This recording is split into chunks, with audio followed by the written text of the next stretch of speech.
Una cariñosísima y cordial bienvenida. Estamos muy contentos y muy agradecidos de poder compartir con usted el tema de hoy. No es de todos la fe. Increíble, porque se supone que la fe está al alcance de todos, pero este es un versículo, este es un texto que está aquí en la Biblia y dice, no es de todos la fe. ¿Cómo le parece? Significa que personas extremadamente malvadas definitivamente serán condenados. Quiero repetirlo. Personas extremadamente malvadas van a ser de todas formas condenadas. Ahora alguien dirá, pero ¿y dónde está la misericordia de Dios? Sin embargo, permítame decirle que este es el caso de personas cínicas que obran con, dicen en términos judiciales del derecho penal, obran con pleno conocimiento de causa.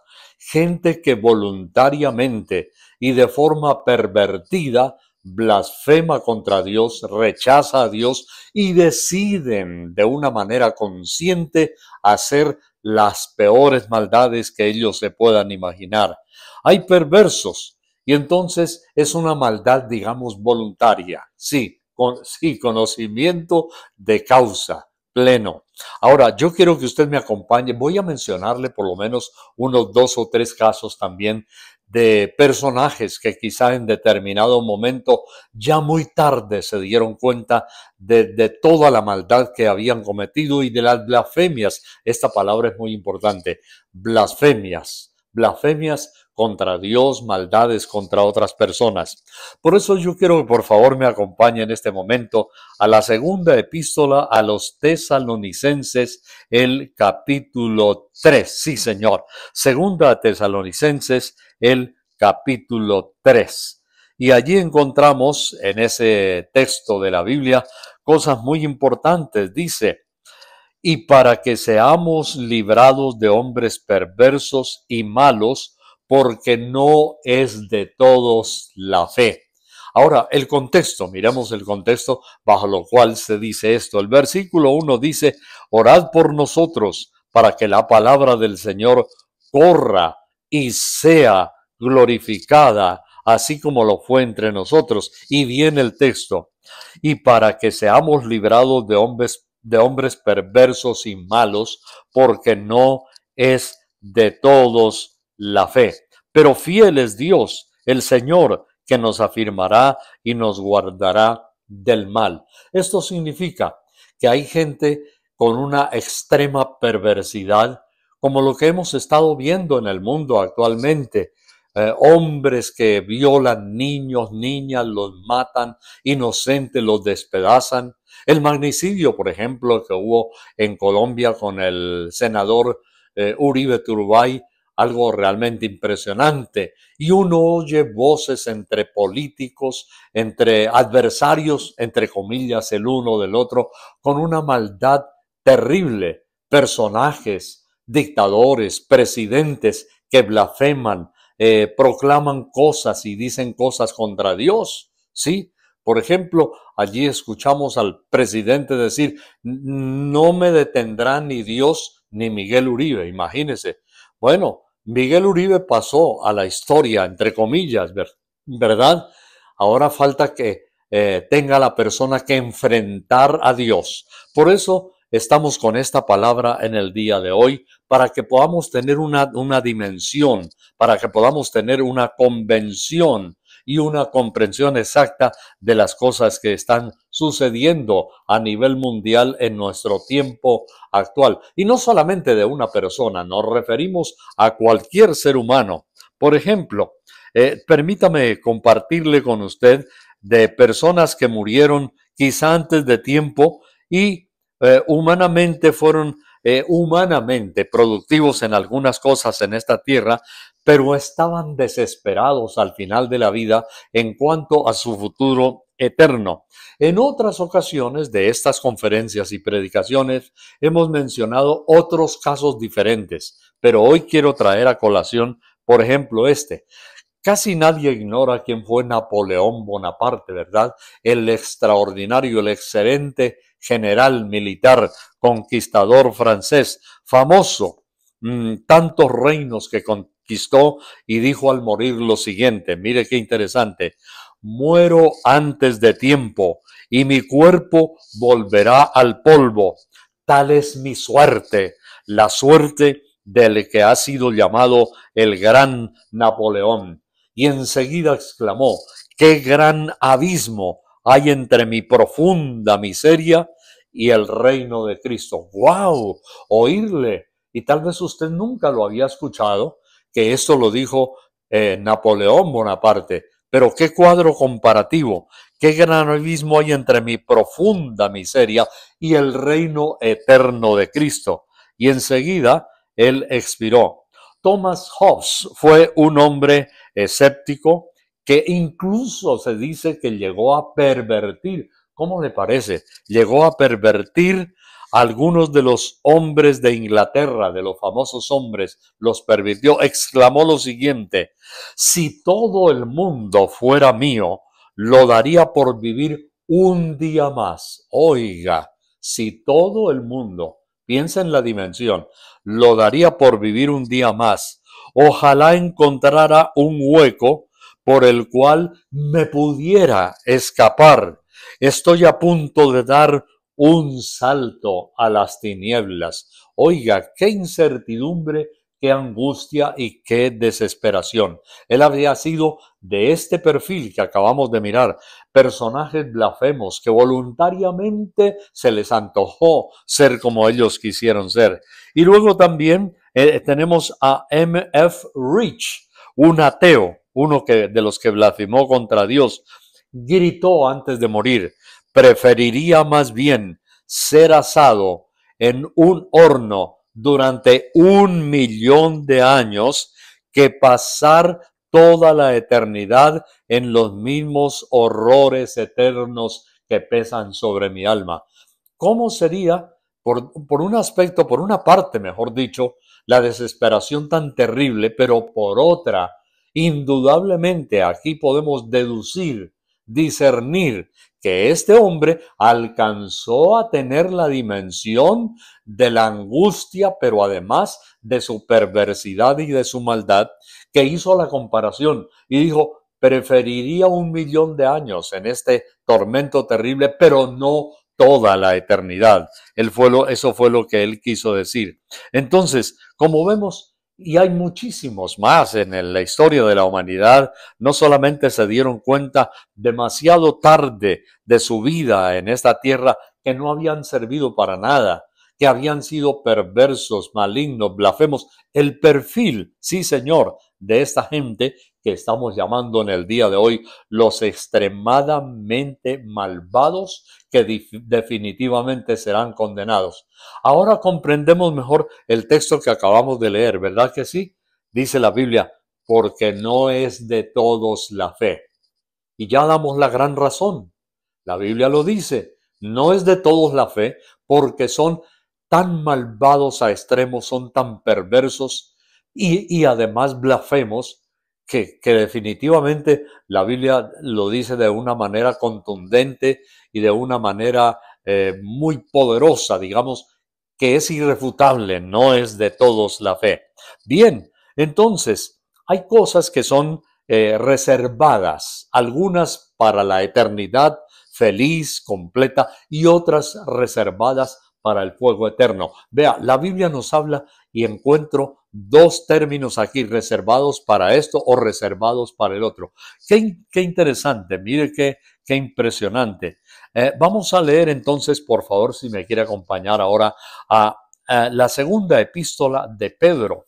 Encontramos por allí en la segunda epístola de Pedro esta palabra tan impresionante. Versículo 7 del capítulo 3 de segunda epístola de Pedro dice lo siguiente: pero los cielos y la tierra que existen ahora están reservados por la misma palabra, guardados para el día del juicio, el fuego del día del juicio.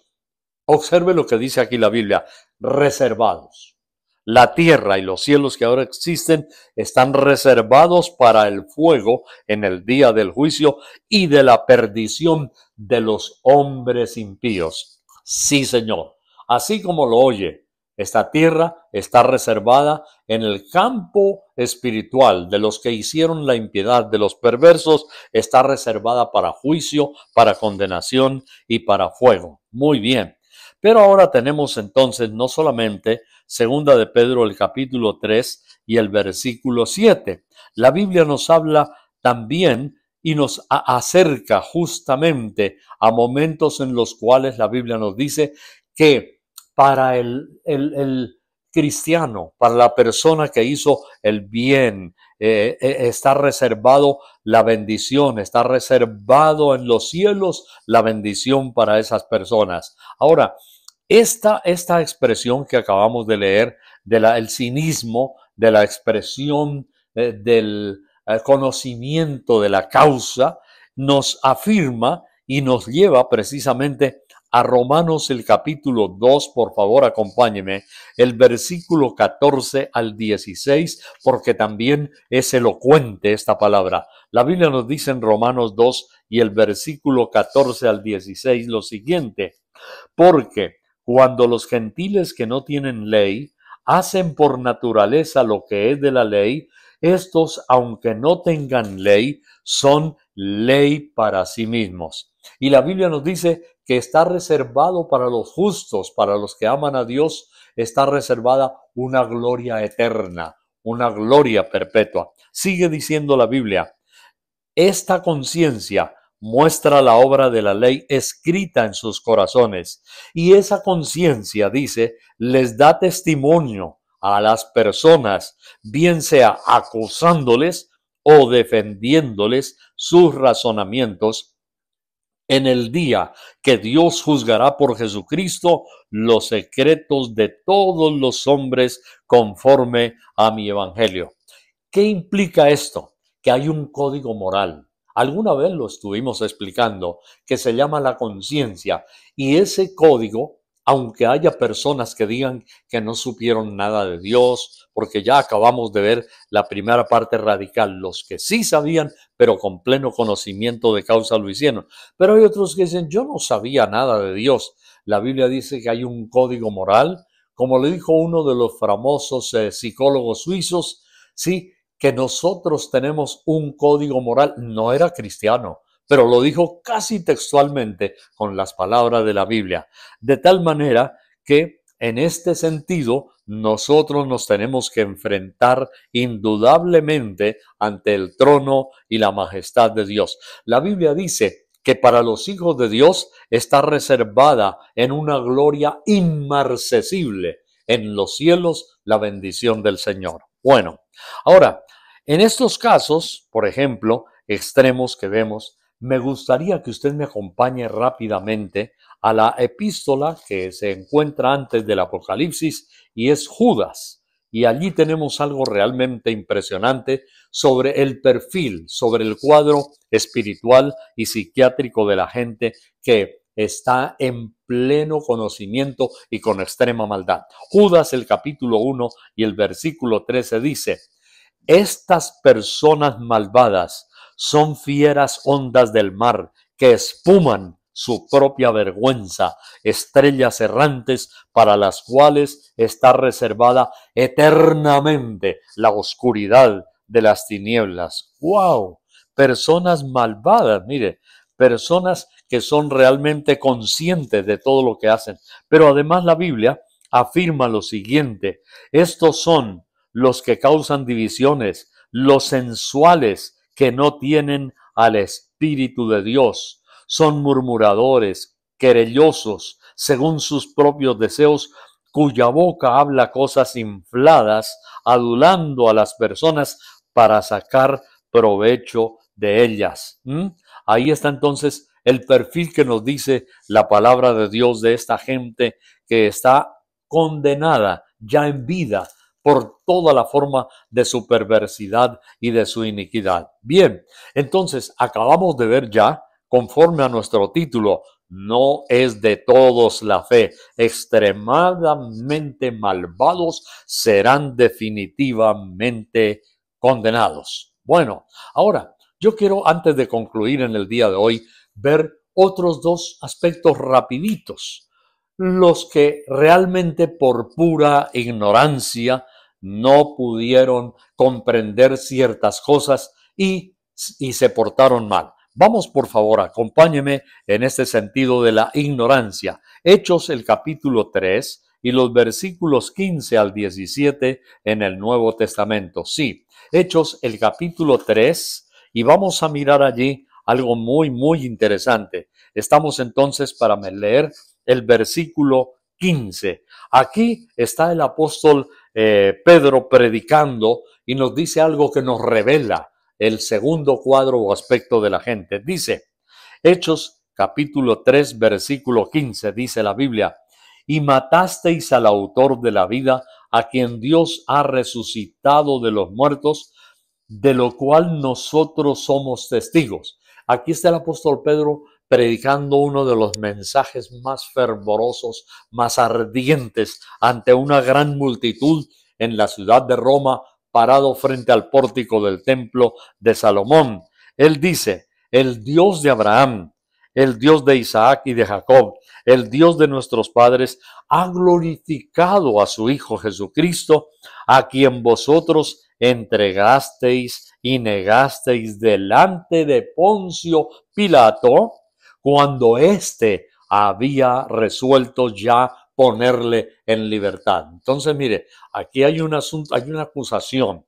Pilato ya había resuelto ponerle en libertad a Jesús, pero dice que ellos negaron al santo y al justo y en lugar pediste que se le diera, que se le liberara a un homicida y que Jesús fuera muerto. Ahora, aquí viene entonces el versículo 15. Matasteis al autor de la vida, a quien Dios ha resucitado de los muertos, de lo cual somos testigos. El primer texto que acabamos de leer antes de esto, pero aquí viene la conclusión. Aquí hay algo muy importante, escúchelo atentamente. El versículo 16 dice, y por la fe en su nombre, en el nombre de Cristo, que vosotros conocéis, Dios ha confirmado su palabra y la fe que ha sido dada por él, esta completa sanidad en presencia de todos vosotros. Tremendo. Y dice, mas sé que por ignorancia lo habéis hecho. Entonces, aquí hay un segundo aspecto de la maldad. La Biblia nos dice aquí muy claramente, mas sé que por ignorancia lo habéis hecho. Pediste que se os diese un homicida. Entonces, aquí está el aspecto que se llama la ignorancia. Ahora, hay personas que están plenamente convencidos de algo equivocado, de un error. Pero mire, el día que el apóstol Pedro les hizo saber a estas personas que había ignorancia en sus corazones y comprendieron que Jesús era realmente el Hijo de Dios, el Redentor del mundo, hubo multitudes que se comenzaron a convertir a Jesucristo porque estaban convencidos de un error, no era algo del todo consciente. Entonces, aquí es donde podemos decir en términos jurídicos del derecho penal que hay unos que son atenuantes. Entonces, un atenuante en este caso era la ignorancia, de tal manera que no con plena convicción cometieron un error, un pecado. Pero los otros en derecho penal son los agravantes, cuando la gente con pleno conocimiento, como el primer caso que acabamos de leer, los extremadamente malvados que definitivamente saben lo que están haciendo, esos son agravantes y merecen más juicio y merecen condenación. Bien, entonces este caso segundo es el de la ignorancia. Ahora terminamos en el día de hoy porque realmente esto es muy importante que lo sepamos para que nos ubiquemos y usted diga, oiga, ¿yo en qué posición estoy? ¿En cuál de estos grupos me encuentro? ¿Soy un cínico? ¿Soy un descarado? ¿Soy un pervertido que hasta blasfema contra Dios? ¿Me he equivocado porque en ignorancia o falta de plena instrucción y conocimiento, he cometido, tal vez tú lo dices, hasta injusticias con otras personas. Los he tratado mal porque, digamos, usted tiene sus hijos y usted fue muy fuerte con ellos, y yo creo que a cuál padre o madre alguna vez en la vida no le ha sucedido eso, que fue un poco fuerte en su disciplina porque quería hacerlo mejor con sus hijos o hijas, pero al tratar de hacerlo fue posiblemente fue a un extremo, y al extremo que causó resentimiento, dolor, herida, porque pensó que era la mejor manera de disciplinar. Entonces lo hizo por ignorancia, como nos dice aquí en la Biblia. Mas yo sé, hermanos, que por ignorancia lo habéis hecho. Ahora, vamos entonces a este tercer aspecto, y es el caso de la debilidad. Sí, Señor, la debilidad. Una persona quiere portarse bien, pero es frágil, es débil, cede, por ejemplo. Entonces miremos segunda epístola a los Corintios, el capítulo 12 y el versículo 9. Me gustaría, por favor, si usted nos quiere acompañar en el libro de los Corintios. Sí, Señor. Segunda epístola a los Corintios, el capítulo 12 y el versículo 9. Aquí se encuentra el caso de personas que, por ejemplo, en determinado momento llegan a equivocarse y actuar mal, estando no plenamente convencidos, sino creyendo que estaban haciendo lo mejor. Entonces, permítame y le leo este capítulo 12 y el versículo 9 dice: y Dios me ha dicho, esto es el apóstol Pablo hablándole, o mejor, Dios hablándole al apóstol Pablo, se me ha dicho, bástate mi gracia, porque mi poder, le dice Dios a Pablo, se perfecciona en tu debilidad. En este caso es que Pablo tenía una aflicción, una enfermedad, una dolencia en su cuerpo, y dice que él le había pedido a Dios varias veces que lo sanara, pero Dios le dice: espérate, todavía te falta un poco de disciplina. Y Dios le dice: bástate mi gracia, o sea, bástate mi misericordia, bástate mi compasión, porque mi poder se perfecciona en tu debilidad. ¿Qué sucedía? Que el apóstol Pablo a veces deseaba hacer las cosas bien y hacer lo bueno y agradar a Dios, pero era una persona débil. En determinado momento cedía posiblemente a la presión de otras personas, lo que hoy los psicólogos en nuestro tiempo, por ejemplo, llaman la presión de grupo, y que tienen que enfrentarse muy seguido, con frecuencia, los niños en la escuela, en el colegio, en la primaria, en el bachillerato, y aún ya los jóvenes en la universidad, que llega un momento de tentación donde hay la presión de grupo, y ellos se ven involucrados y cometen un error o pecan contra Dios. Entonces Dios dice: mi poder se perfecciona en tu debilidad. Y Pablo termina diciendo: por tanto, de buena gracia o de buena gana, más bien me gloriaré en mis debilidades, para que repose sobre mí el poder de Cristo. Este es el caso entonces que Pablo reconoce que él a veces se dejaba tentar. Una palabra importante que entra también aquí en este momento, el dejarse tentar. Así que Pablo dice: yo espero que Dios tenga misericordia de mí, y gracias porque me está dando una disciplina. Mi problema, dice Pablo, es que yo soy débil, yo estoy cediendo a las cosas. El mismo Señor Jesús dijo en Marcos 14:33, dijo: el espíritu está dispuesto. ¿Recuerdan ustedes? Sí, en ese momento fue algo realmente muy poderoso lo que dijo el Señor cuando los discípulos habían cedido. Y esta es como una premisa, digamos, esta es una máxima, este es casi que un principio que dijo el Señor Jesús, y lo debemos tener en cuenta porque lo dijo el mismo Jesús. El Señor Jesús dijo: el espíritu está dispuesto, pero la carne es débil. Así que Dios tiene en cuenta esos atenuantes. Y aquí vamos a la otra parte del derecho penal. No los agravantes, sino los atenuantes. Dice: eres débil, mi poder se perfecciona en tu debilidad. Y Jesús dice: el espíritu está dispuesto, o sea, la gente tiene buenos deseos, una persona puede tener muy buena voluntad, muchas ganas de agradar a Dios, de servirle a Dios, de vivir para Él, de no fallarle a Dios, de no fallarle a su familia, pero es débil. Entonces el Señor Jesús reconoce, ese es el atenuante. Dios sabe y lo dice, el espíritu de la gente está dispuesto, pero la carne es débil. Entonces, ese es un texto que lo encontramos allí, justamente en el Evangelio de Marcos, que acabamos de mencionar 14 y el versículo 38. Ahora, terminemos en Primera Tesalonicenses, el capítulo 5 y el versículo 14, porque viene otro aspecto importantísimo y es cómo tratar nosotros a los débiles. ¿Los vamos a masacrar? ¿Vamos a coger al débil y lo vamos a acabar de aplastar?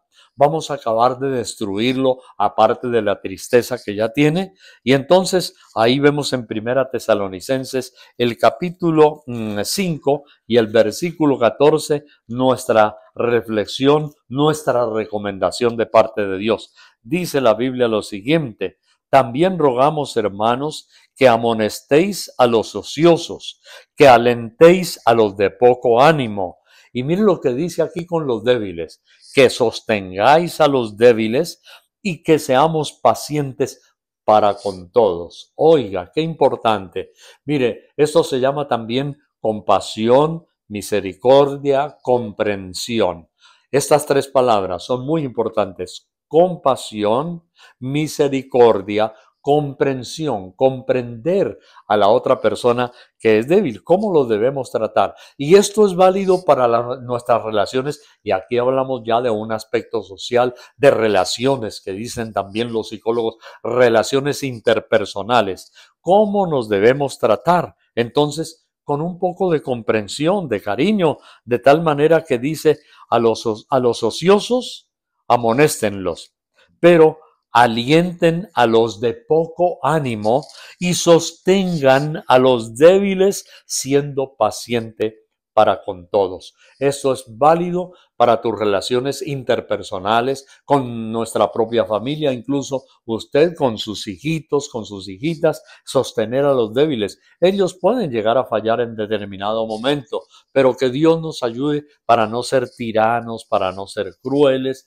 o sea, una disciplina. Y atención a esta frase que estamos terminando ya hoy: una disciplina con una comprensión, una disciplina con una comprensión de la debilidad de la persona. Porque usted mismo alguna vez posiblemente le ha fallado a Dios, usted mismo en alguna ocasión se le ha ido la mano y ha tratado a otros. Entonces, seamos comprensivos, que ellos, como dijo el Señor, alentemos a los débiles. Y acuérdese que muchas veces los niños, los hijos, el amigo, la amiga, el hogar, están dispuestos a hacer lo bueno, pero han fallado. Entonces, a los débiles ayudémosles a ser fuertes. Vamos en este día a orar a Dios. Mire, lo que hemos visto hoy es un tema de compasión por un lado, pero no debemos dudar tampoco que hay un tema de juicio terrible, implacable de Dios contra esas personas, por ejemplo, que los oímos blasfemar contra Dios,